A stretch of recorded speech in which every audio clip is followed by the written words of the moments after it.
শোনেন, আপনাকে বাংলাদেশি করে আর কোনো চিকিৎসা দিব না, বুঝছেন? আপনারা আমগো পতাকা ছুঁয়ে প্রণাম করবেন, তারপরে চিকিৎসা দিব আপনি করে।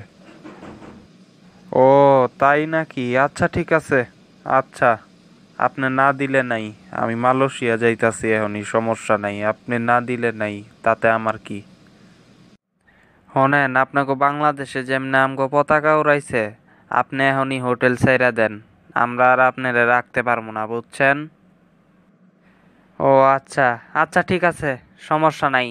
আমি এখনই করাচিতে যাবো, বুঝছো? কোনো সমস্যা নাই। Welcome to Pakistan sir. কিয়া খানা চাতে হে আপ? আসলেই তো এদের ব্যবহার আচরণ তো খুব ভালো। বাংলাদেশের আওয়ামী লীগের কুত্তারা এগুলি কি কয়, এরা নাকি খারাপ। ভাই, আমার লিগে বিরিয়ানি আনো।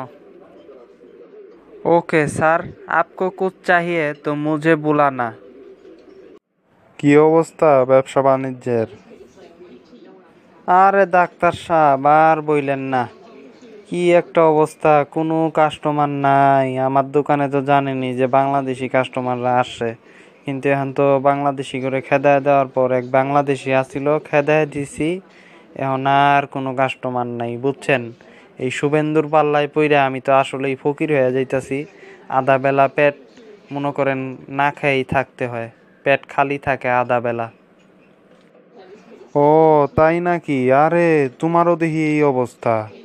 আমারও অবস্থা খারাপ, বুঝছো? আমি বাংলাদেশি গুলোকে মার্কেটিং কইরা এখন আমারও না খায়া থাকতে হয় এক বেলা, বুঝছো? এখন ডাক্তার মানুষ, রোগী পাই না, আর বাংলাদেশিরাই তো আমার কাছে চিকিৎসা করতে হয়, বুঝছো? এখন কি করার, এই যে ঘোষণা দিমু কালকে, দেখি কয়েকটা রোগী যদি পাই। 10% ছাড়ের ঘোষণা দিয়ে দেখি আগে।